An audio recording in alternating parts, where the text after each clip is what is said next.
मैं नाजिम बेग अपने चैनल में सभी दर्शकों का स्वागत करता हूँ। आप देख रहे हैं आपका अपना चैनल बिग न्यूज 7 मेरे साथ निरंतर बने। दोस्तों, जिस छात्रा से आज मैं मिला रहा हूँ, होनहार छात्रा जेबीजी इंटरनेशनल पब्लिक स्कूल की लूमा जहरा, जिन्होंने 92.5% नंबर लाकर जहां अपने स्कूल का नाम रोशन किया है, वहीं अपने गांव साखनी का भी नाम रोशन किया। कहते हैं शिक्षा के जगत में जो पहचाना जाता है उत्तर प्रदेश में, उस साखनी अपने आप में पहचाना जाता है। आज वहीं से मास्टर इकबाल की पुत्री लूमा जहरा ने अपने इतने में 0.4 नंबर लाकर प्रतिशत, वो वाकई हमारे इस क्षेत्र का नाम रोशन किया है। बात कराने की कोशिश करते हैं कि लूमा इससे आगे भी जा सकती थी। आज जो एक श्रेय मिला है, किसको ये सारा कामयाबी का श्रेय देना चाहते हैं। तो लूमा, पहले तो हम अपने हजारों दर्शकों की ओर से आपका चैनल में खैर मकदम और स्वागत करते हैं। शुरुआत वहीं से करते हैं कि आज जिस पोजीशन पर हो, 92.4% आप नंबर लाए हैं, क्या इससे ज़्यादा भी हो सकते थे या यहीं पर संतुष्ट हैं? नहीं, इससे ज़्यादा हो सकते थे मैडम। मतलब मेरा जो गोल था वो 95% का था, बट थोड़े से मैथमेटिक्स में की वजह से थोड़े से मार्क्स कम हो गए। मैं और ज़्यादा मेहनत कर सकती थी, बट थोड़ा सा। अच्छा, क्या रूटीन रहा करता था पढ़ने का? क्या रूटीन रहा करता था?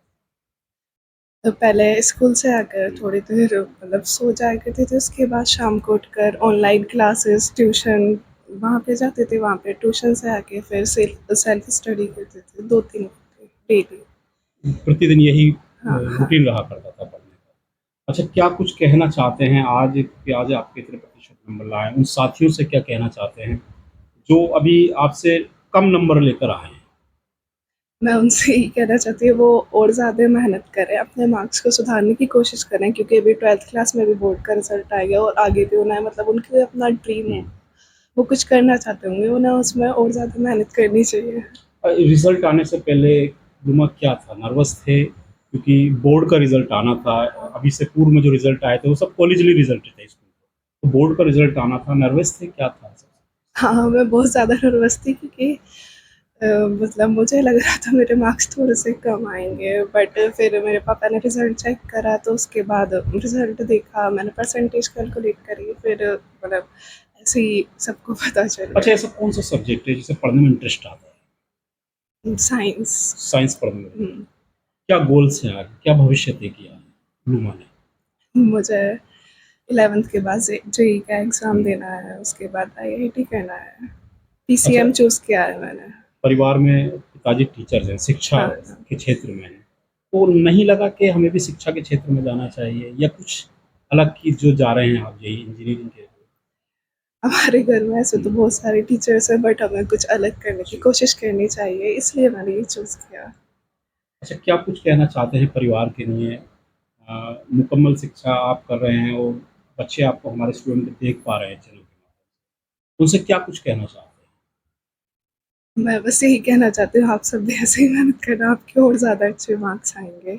और आपको डेली प्रैक्टिस करनी चाहिए, जो भी पढ़ाया जाता है स्कूल में उसकी, और जो भी आपके वीक टॉपिक्स हैं, वीक एरियाज़ हैं, उन पे ध्यान देना चाहिए। जेबीजी इंटरनेशनल मैनेजमेंट टीम के लिए क्या कुछ कहना चाहते हैं? वो मतलब प्रिंसिपल मैम और सारे टीचर्स ने बहुत सपोर्ट किया, उन्होंने बताया कि हमें क्या-क्या करना चाहिए, हमें प्रैक्टिस करनी चाहिए बहुत ज़्यादा। सारे टीचर्स बहुत ज़्यादा मतलब हेल्पफुल थे, उन्होंने हेल्प की पढ़ाई में, मतलब और ये भी बताया कि कैसा पेपर आता है, पेपर पैटर्न बताया, और कैसा-कैसा होता है, सारी चीज़ें उन्होंने ही बेस्ट बताई। टीचर कौन है? सारे टीचर्स बेस्ट है, सब अच्छा पढ़ाते थे। सब अच्छा पढ़ा? सब पूरी लगन के साथ सबने अच्छा पढ़ाया, सारे टीचर्स बेस्ट हैं। लूमा, अभी क्योंकि एक पड़ाव पार हुआ है, अभी हुँ, इंटरमीडियम और जाना है, हुँ। तो क्या रहेगा? इस रिजल्ट को वहीं दोहराना है या उससे आगे जाना है? परसेंटेज को? मुझे मतलब परसेंटेज तो बढ़ानी है 12th क्लास में, और ज़्यादा मेहनत करने की कोशिश करेंगे, और उससे ज़्यादा मार्क्स आए ये मैं कोशिश करूँगी अगली बार 12th क्लास में जब बोर्ड दूँगी। लूमा उन स्टूडेंटों के लिए प्रेरणा है जो आज रूमा को देख पा रहे हैं, क्योंकि वाकई इस अचीवमेंट को पाना 92% और बड़ी मेहनत और कड़ी मेहनत के साथ ये परसेंटेज उनकी आई है। बार बार धन्यवाद देना चाहते हैं अपने उन गुरुजनों का, अपने उन शिक्षकों का, और धन्यवाद प्रकट करना चाहते हैं प्रिया माहेश्वरी जीवेजी इंटरनेशनल का, मैनेजमेंट टीम का, कि उनकी वजह से इस अचीवमेंट को पाया है, इन नंबरों को पाया है। अभी जो इंटरमीडिएट की शिक्षा है, इस पोजीशन को तो बरकरार रखना ही है, इससे कहीं आगे भी जाना है। ये थे लुमा, जो कि सीबीएसई बोर्ड में आपने अचीवमेंट को पाया है, एक गोल्स भी बताया है उन्होंने जेईई की शिक्षा को पास आउट कर क्योंकि इंजीनियरिंग में भी जाना है। तो मैं बात कराने की कोशिश करूँगा उनके अभिभावकों से क्या कुछ मौजूद हैं। लुमा जहरा की बहन, छोटी बहन, क्योंकि 8th क्लास में जेबीजी इंटरनेशनल से ही ताल्लुक़ रखती हैं। आज बहन ने तो एक अचीवमेंट पा लिया, हाई स्कूल को परसेंटेज लेकर आए। तो क्या रहेगा, आपकी कितनी परसेंटेज आई थी? 95.58। क्या गोल्स हैं? जेईई करना सेम। दोनों को सेम जेईई करना, सपने एक साथ देखती हैं। सो दोनों ही बहनों को अचीवमेंट जो बना है वो अपने परिवार का नाम रोशन करना है, और एक शिक्षा जगत से जुड़ा हुआ परिवार है। वो चाहते हैं कि हम अपने गोल्स को तैयार करें, इंजीनियर बने और अपने परिवार का नाम रोशन करें, ऐसा कुछ कहना है। दोनों ही बहनें, किरत जो कि जेबीजी इंटरनेशनल में 8th क्लास की छात्रा हैं, जो कि 95% प्रतिशत नंबर लेके आए हैं, ये भी एक अचीवमेंट है अपने आप में। दोनों ही बहनों से बात कराने की और कोशिश करूँगा अभिभावकों से क्या कुछ कहना चाहते हैं। लुमा जहरा की मम्मी है रूही जहरा। तो कहते हैं कि सबसे बड़ी योद्धा जो घर में होती है वो माँ होती है। आज लुमा जहरा ने आपके परिवार का नाम रोशन करा है, गांव का नाम रोशन करा है और स्कूल का नाम रोशन करा है। क्या कुछ कहना चाहते हैं लुमा जहरा के भविष्य के लिए? लुमा, बहुत खुशी मिलती है, बहुत अच्छा लग रहा है हमें ये देख के। मेरी बेटी बहुत अच्छे नंबर लाई है। इसे पढ़ाई के लिए ही सपोर्ट करते हैं हम, घर के कुछ ही काम में वो नहीं देते। ये पढ़ जाए, जो करना चाहती हैं वो ही करें, अपने आप कामयाब हों, खुद अपने ऊपर डिपेंड हों। तब बहुत खुशी मिलती है, बहुत अच्छा लगता है।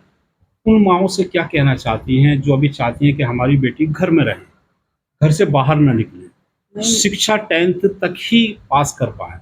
उन माओं से क्या कुछ कहना चाहते हैं? नहीं, वो भी, उन्हें भी करना चाहिए, अपनी बेटी को सपोर्ट देना चाहिए, अपने बच्चों को पढ़ाई के लिए वो करना चाहिए, अपने ऊपर डिपेंड रहें। आज का टाइम ये है ना, आज ये चल रहा है, तो पढ़ी लिखी लड़कियां ही अच्छी होती हैं, अपने खुद में डिपेंड हो। मैं भी जहरा का सपना है कि इंजीनियर बनूं मैं जी, इनका सपना पूरा हो, वो जो भी हो, इनका सपना पूरा हो। मेरी बेटी जो करना चाहती है वो सब पूरा करें। मेरी बेटी जो बनना चाहती है, जो करना चाहती है, उनका वो सपना पूरा हो। उनके साथ साथ उन माओं का भी वो सपना पूरा हो जो लुमा के साथ जुड़ी हुई है। लुमा जो कि इंजीनियर करना चाहती हैं, बहन ने भी, वो भी इंजीनियर बनना चाहते हैं, किरत जिनका नाम है। माँ कह रही हैं कि मैं उनके सपनों के साथ हूँ, उनकी सपनों की जो उड़ान है उनके साथ हूँ, मैं उन सपनों की उड़ान बनकर उनको आसमान में देखना चाहती हूँ। ये सपना है उस माँ का जो आज लुमा जहरा के साथ बैठी है और भविष्य तय कर रही हैं उनके साथ खड़े होकर। वाकई वो एक प्रे भी करती हैं कि जो बेटियां पढ़ना चाहती हैं, जो घर से निकलना चाहती हैं, वो अपने परिवार, अपने माँ बाप का नाम रोशन करें और उन आसमान की ऊंचाइयों पर चमकते हुए उन सितारों की बुलंदी तक पहुँचें। ये कहना है उस माँ का जो आज लुमा जहरा के साथ बैठी हुई हमारे पास बैठे हुए हमारे चैनल से रूबरू हो रही है। तो हमारे साथ मौजूद हैं खानम जहरा, काफ़ी मुखर हैं और विश्वास रखते हैं पॉजिटिव बातों पर। तो सबसे पहले तो हम बधाई देना चाहते हैं आपकी उस आवाज़ को जब आप बात मुखर तरीके से करते हैं, क्योंकि ये चैनल पर आपसे होने का, रूबरू होने का दूसरा हमारा समय है। क्या कुछ कहना चाहते हैं लुमा जहरा के भविष्य के लिए? लुमा के लिए सबसे पहले तो ये कहूँगी कि मैं उसके लिए बहुत खुश हूँ कि उसने इतने अच्छे मार्क्स लाके अपने पेरेंट्स का और हमारे गांव का नाम रोशन करा। दूसरी चीज़ मैं ये कहना चाहूँगी उसको कि वो जो भी करना चाहती है हम उसको सपोर्ट कर रहे हैं। जो भी वो करना चाहती है वो अपने सपनों को साकार करे, हम उसके साथ हैं। और जो भी उसको जिस तरीके का भी सपोर्ट हमसे चाहिए, फाइनेंशियल और या कोई सुझाव या सजेशन, हम उसके साथ हैं। और जो वो करना चाहती है हम भी वही चाहते हैं। हम उसके ऊपर अपनी राय या कुछ थोपना नहीं चाहते, बस जो वो करना चाहती है वो करे कॉन्फिडेंस के साथ। अच्छा, अपनी लाइफ में ऐसा कोई मोमेंट आया हो जहां आपने ऐसी बेटी की या ऐसे बच्चों की हेल्प की हो जो पढ़ना तो चाहते हैं लेकिन अभी किसी वजह से वो आगे नहीं बढ़ पा रहे, फाइनेंशियली सपोर्ट हो, या कोई ऐसा लाइफ का मोमेंट आपको याद आ रहा? फाइनेंशियली तो हाँ की है सपोर्ट, ऐसे किया है। कुछ बच्चे ऐसे मिलते हैं जो नहीं पढ़ पाते, दे आर इंटेलिजेंट, उनके अंदर ब्रेन है, वो क्रिएटिव है, लेकिन उनको वो माहौल या पैसे की वजह से किसी वजह से मजबूर हैं। तो हाँ, इस तरीके से हेल्प करिए। हम यही चाहते हैं, उससे हमारे गाँव का, हमारे देश का भविष्य उज्जवल होगा, जो भी वो लोग करेंगे, और वो कुछ शिक्षा के क्षेत्र में अच्छा ही करेंगे। तो ऐसे अच्छा लगता है, और मोरली भी बहुत अच्छा फील होता है कि हाँ, हम कुछ कर पा रहे हैं इस देश के लिए सच में। अच्छा, देख रहा है कि देश जहाँ बेटियों को आत्मनिर्भर बनाने के लिए हमारी भारत सरकार अहम पहल अदा और अहम रोल अदा कर पा रही है, तो उस विषय पर आपका क्या कुछ कहना है? मैं ये कहना चाहूँगी कि विमेन एम्पावरमेंट इस ज़माने में, इस दौर में बहुत ज़रूरी है, क्योंकि हमें अपनी बेटियों को और बहुओं को सेल्फ डिपेंडेंट करना है। वो किसी के ऊपर डिपेंडेंट ना रहें। कोई भी उनसे ये ना कहे दहेज के लिए या किसी भी चीज़ के लिए उन्हें प्रताड़ित ना करे। बस यही चाहते हैं, ताकि हमारे देश में औरतों की दशा सुधर सके, वो कुछ अच्छा कर पाएँ, वो इन सब चीज़ों से अलग हट के सोच पाएँ। किसी भी इंसान को, किसी भी पेरेंट्स को ऐसा ना लगे कि ये मेरे घर बेटी पैदा हुई है तो हम इसका क्या करेंगे, उसे बोझ ना लगे, वो उसे बेटे की तरह ही पाले। क्योंकि जो हर चमकती हुई चीज़ सोना नहीं होती, हर लड़का ऐसा नहीं है कि वो सोना ही होगा। लड़कियों पे भी भरोसा करें और उनको भी वो सब करने दें जो एक लड़के को करने देता है। हमने देखा शादियों के बाद में बेटियां उत्पीड़न झेलती हैं ससुराल में जाकर और अपनी बात को कह नहीं पाती किसी से भी। तो क्या उनको मुखर होना चाहिए, अपनी बात को कहीं कहनी चाहिए ऐसा? उनको अपनी बात को कहना चाहिए। सबसे पहले तो अपने हस्बैंड से कहना चाहिए, अगर वो नहीं समझ पा रहे तो अपने इन-लॉज़ से कहें, मतलब अपने सास-ससुर से कहें, और उनसे भी नहीं अगर हो पा रहा है तो अपने पेरेंट्स से कहें। और सबसे बड़ी बात तो अपने, मतलब माँ-बाप को अपनी लड़कियों को इतना इतना ज़्यादा सक्षम करना चाहिए कि वो किसी के ऊपर डिपेंडेंट ना रहें। वो ये ना सोचे कि अगर कल को ये नहीं होगा तो हमारा क्या होगा? वो ये सोचे कि अगर ये नहीं भी होगा तो भी मैं कुछ करके दिखाऊँगी, कुछ बन के दिखाऊँगी। वो ऐसा ना सोचें कि अगर ये चला गया या ये सब मुझसे छिन गया तो क्या होगा? वो अपने ऊपर डिपेंडेंट रहें, जो वो करना चाहती हैं वो करें, किसी के ऊपर भी निर्भर ना रहें। क्यों ऐसा समझा जाता है कि बेटियां केवल घर के चोखे के ये नहीं आई? बहुत पुरानी प्रथा है, ये तो रूढ़िवादी एक तरीके से हमारे समाज की ये चलती आ रही है, चलती आ रही है, ये तो काफ़ी समय से चलती आ रही है। इसको बदलने के लिए बहुत बहुत ज़्यादा हमें अपनी सोच को बदलना होगा। अब जैसे कि ये लड़कियाँ आ रही हैं निकल के, लेकिन अभी भी कुछ पेरेंट्स ऐसे हैं हमारे देश में, हमारे गाँव में, जो ऐसा समझते हैं कि लड़कियों को क्यों पढ़ाना, इनके ऊपर क्यों पैसे वेस्ट करना, इन्हें तो बाद में किसी और के घर ही चले जाना है और ना तो इनसे कुछ हो ही पाएगा, इनके ऊपर क्यों पैसे वेस्ट करना। लेकिन वहीं वो पैसे होंगे, कुछ भी रिसोर्सेज होंगे उनके पास, तो वो लड़के के लिए लगा देंगे, लेकिन लड़की पर नहीं खर्च करेंगे। तो ये हमारे समाज की सोच है, वो लड़कों को अभी भी ज़्यादा तवज्जो देते हैं और उनको ऊपर समझते हैं लड़कियों से। बिल्कुल सही कहा है।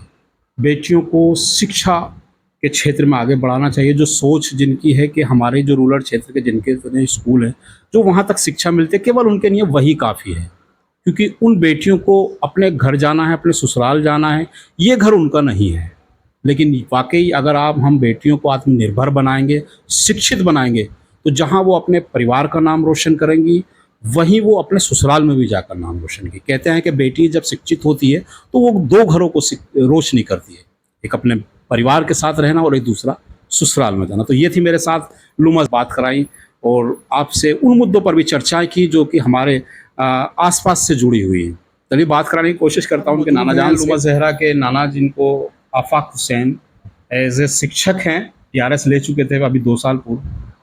एक भविष्य जो देखते हैं हम बेटियों को, जब बेटी पैदा होती है उस समय मायूसी भी रहती है कुछ चेहरों पर, ख़ास तौर से दादा-दादी हो, नाना-नानी हो, कि शायद बेटा होता पहला या बेटियाँ हो, बेटा हमारे घर होंगे तो हमारे घर का, हमारे कुल का नाम रोशन होगा। तो इस बात को किस तरीके से देखते हैं जब बेटियाँ कामयाब होती हैं? क्योंकि लुमा ज़हरा का जो आज परसेंटेज आया है, वाक़ई वो गौरव का विषय है।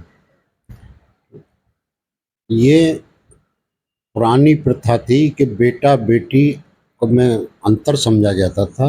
आज के समय में बेटा बेटी एक समान, हमारी सरकार का भी नारा है, दोनों को दो विद्या ज्ञान। तो बेटा और बेटी दोनों बराबर हैं, इनमें कोई भी अंतर नहीं है। बेटियां भी अपने पिताजी का, अपने फैमिली का नाम रोशन कर रही हैं और आगे आगे। अब इससे पहले जो था वो माइनॉरिटी में गर्ल्स एजुकेशन कम थी, लेकिन आज कोई भी अंतर नहीं है, सबको बराबर शिक्षा दी जा रही है, बेटा हो या बेटी। लुमा ज़हरा के भविष्य के नियत। लुमा ज़हरा का जो सपना है, मैं ये भगवान से प्रार्थना करता हूँ, अल्लाह से दुआ करता हूँ कि उसका सपना पूरा हो और एक दिन वो जेईई मेंस का टेस्ट क्लियर करके जेईई को मौजूद है लुमा जहरा के पिता इकबाल मास्टर इकबाल हुसैन। मास्टर जी, क्या कुछ कहना चाहते हैं, क्योंकि बेटी ने जो अपने सपने को साकार करने के लिए जो आपके साथ वो आप उनके साथ खड़े हुए हैं, क्या कुछ कहना चाहते हैं लुमा जहरा के भविष्य को लेकर? लुमा जहरा ने जब से पास किया मुझे भी बहुत खुशी हो रही है। मैंने हर समय हर टाइम उनकी सपोर्ट किया है और जो मुझसे आता है बताया टाइम टू टाइम क्या करना है, कैसे आगे बढ़ना है।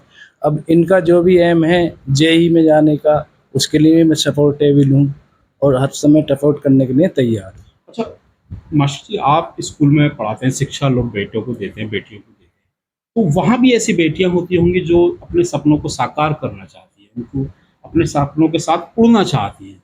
उन बेटियों के उस दृढ़ निश्चय को किस तरीके से आप मोटिवेशन करते हैं? जो भी बच्चा स्कूल आता है जी। उसका एक सपना होता है, कोई ना कोई गोल होता है कि मैं आगे बढ़ूँ। उसमें मैं अपना भरपूर प्रयास करता हूँ। मेरे पढ़ाने के मेथड और टेक्निक भी कुछ अलग तरह की हैं। बच्चे मुझसे सब खुश रहते हैं और हर एक बच्चा ये चाहता है कि इकबाल सर ही मेरी क्लास को पढ़ाएं। मैं अपने सब्जेक्ट जो भी पढ़ाता हूँ, इंग्लिश या एसएसटी, बहुत इंटरेस्टेड तरीके से पढ़ाता हूँ, उसकी तैयारी करके पढ़ाता हूँ, हर एक चीज़ को क्लियर करके पढ़ाता हूँ। और सारे जो भी नियम हैं आरटी या एनसीएफ या एनईपी 2020, उनको सबको ध्यान में रखते हुए उन बच्चों को आगे बढ़ाने की कोशिश करता हूँ। अच्छा, इस परिवेश में शिक्षा का आप शिक्षा देते हैं बच्चों को, तो कितना समय अपने परिवार के निकाल पाते हैं, कितना समय आपने लुमा जहरा को दिया इस अचीवमेंट को पाने के लिए? इस अचीवमेंट को पाने के लिए मैंने टाइम टू टाइम नुमा को जो है मोटिवेट किया है और जो भी बारीकियां होती हैं एग्ज़ाम की उन्हें बताया है। कैसे लिखना है पेपर में, कितना लिखना है, क्वेश्चन कितने मार्क का है, उसे कितने वर्ड्स में लिखना है और एक कॉन्फिडेंटली आपको जो है ना पेपर में बैठना है। क्योंकि मैं मानता हूँ कि आपके जो है नॉलेज से ज़्यादा कॉन्फिडेंस ज़्यादा ज़रूरी होता है पेपर में। क्योंकि मैंने ये देखा है, मैंने भी अभी एक सीटेट का पेपर दिया था, वहाँ आपकी नॉलेज इतना काम नहीं आती जितना कि वहाँ उसमें आपका कॉन्फिडेंस और आपकी जो है लिखने की क्षमता या पावर वो ज़्यादा काम आता है। आईक्यू मजबूत होना चाहिए। आईक्यू तो एक नॉर्मली जेनेटिक होता है, वो तो माँ बाप दूसरी पीढ़ियों से मिलता है, लेकिन आईक्यू में भी थोड़ा सुधार किया जा सकता है उसे पोषित करके दूसरी चीज़ों से। लेकिन आपके पास फैसिलिटी ज़्यादा है तो आप आगे बढ़ जाएंगे। क्योंकि एक हमारे साइकोलॉजिस्ट हैं जीन पियाजे, वो कहते हैं कि बच्चे का विकास उसमें चरणों में होता है, 4 चरणों में। लेकिन उसके इनके सिद्धांत की जो संज्ञानात्मक सिद्धांत है उसकी एक आलोचना है कि चरणों में तो विकास होता है, लेकिन अगर अच्छा माहौल मिलता है, अच्छी संस्कृति मिलती है, अच्छे संस्कार मिलते हैं तो उसका विकास कुछ ज़्यादा हो सकता है। तो आईक्यू भी अपना एक रोल निभाती है और एनवायरनमेंट भी एक रोल निभाता है पढ़ने लिखने में। दोनों ही अंत्यक्रिया करके बच्चा आगे बढ़ता है, सीखता है। दोनों ज़रूरी हैं। आईक्यू भी उतना ही ज़रूरी है जितना कि एनवायरनमेंट। अगर बच्चा आईक्यू लेके पैदा हुआ है तो जनरली वो टैलेंटेड ही होगा। और आईक्यू भी हो सकता है, बतेरे बच्चों के इंटरेस्ट अलग अलग फील्ड में होते हैं जी। किसी का मैथ में होता है, किसी का साइंस में होता है, किसी का अदर सब्जेक्ट में होता है। लेकिन अभी हमारी एक एजुकेशन पॉलिसी जो एनईपी 2020 आई है, उन्होंने एक बहुत अच्छा नियम बनाया है। अब बाउंड नहीं है कोई सब्जेक्ट पढ़ने के लिए, आप मैथ के साथ आर्ट पढ़ सकते हैं या अदर किसी भी सब्जेक्ट के साथ कोई दूसरा सब्जेक्ट पढ़ते हैं, कोई बाउंड नहीं है। उन्होंने बच्चे के इंटरेस्ट को ध्यान में रखते हुए एजुकेशन पॉलिसी क्रिएट की है और मुझे लगता है वो एजुकेशन पॉलिसी बहुत अच्छी है, देश को आगे बढ़ाएगी क्योंकि उसमें क्रिएटिविटी आएगी। अब तक जो हमारी एजुकेशन पॉलिसी थी 1986 में जो ऑपरेशन ब्लैक बोर्ड था, उसमें ये चीज़ें नहीं थी। उसमें केवल कहीं ना कहीं बाल केंद्रित चाइल्ड सेंटर्ड एजुकेशन तो थी, लेकिन इतना ज़्यादा क्रिएटिव नहीं बनाया गया था बच्चे को जितना अब नई पॉलिसी में बनाया गया 2020 में। मैं इसका पॉलिसी का बहुत सम्मान करता हूं और मुझे लगता है इससे देश आगे बढ़ेगा। अब एनसीईआरटी या सीबीएसई बोर्ड ने इस पे काम करना शुरू कर दिया है। वो पहली बार इस पे काम करना शुरू हो गया सीबीएसई बोर्ड से, क्योंकि कक्षा 6 से ही अब 3 लैंग्वेज बच्चे को पढ़ाना अनिवार्य है। अभी आपको स्मृति चिन्ह से सम्मानित भी किया गया है। मुझे स्मृति चिन्ह से पिछले साल जनता इंटर कॉलेज ने सम्मानित किया था, क्योंकि मैं पिछले दिनों जनता इंटर कॉलेज का मेधावी छात्र रहा हूँ। और फिलहाल इस बार मैंने अभी भी जो सुप्रीम कोर्ट का एक आदेश आता है कि इन सर्विस टीचर्स को सीटेट पास करना है, तो मैंने दोनों पेपर भी पास किए हैं। 1 to 5th और 6 to 8 दोनों पेपर मैंने पास किए। चलिए, लाभान्वित हुआ होंगे वो छात्र जो कि सुन पा रहे हैं हमारे चैनल के माध्यम में इकबाल हुसैन साहब को, किस तरीके से जो शिक्षा में नई प्रणाली आई है, बदलाव हुए हैं, वाकई हमारे देश को अग्रसर आगे की ओर लेके जा रहे हैं। बच्चे का एक एटमॉस्फेयर बनाना चाहिए, माहौल घर का, एजुकेशन का, यानी बच्चे को डेली मिनिमम 2 घंटे स्टडी कर ले तो बच्चा इंशाल्लाह कामयाब हो। चलिए, बिल्कुल मेहनत करनी चाहिए, क्योंकि हम देखते हैं आमतौर पर हम चाहते हैं कि जो बच्चा स्कूल में शिक्षा ले रहा है केवल वही उसकी शिक्षा काफ़ी है। हम अपने पेरेंट्स जो मेहनत नहीं करते उनके साथ नहीं रहते। मैं चाहता हूं कि मेरे चैनल के माध्यम से वो अभिभावक सुन पा रहे हों तो वाकई हमें उन बच्चों के साथ जिनके भविष्य वो तय कर चुके हैं उनके साथ लगना पड़ेगा, जुड़ना पड़ेगा, तभी हम उन बच्चों के सपनों को साकार कर सकते हैं। तो ये था पूरा परिवार लुमा ज़हरा का जो आज कामयाबी के इस अचीवमेंट को सेलिब्रेट कर रहा है, क्योंकि आज जो सपना सबका साकार होने की जो एक मुहिम है, एक जो नींव है वो रख चुकी है। लुमा ज़हरा आगे भविष्य तय करेंगी। मैं चाहता हूं कि इंटरमीडिएट में भी इसी परसेंटेज को दोहराएं, इससे ज़्यादा कहीं लेकर आएँ, जिससे कि मैं एक बार पुनः आपको उसी परिवार से जोड़ सकूं। तो हम चाहते हैं कि आप हमारे चैनल को सब्सक्राइब, लिंक को शेयर ज़रूर करें। नमस्कार, खुदा हाफिज़।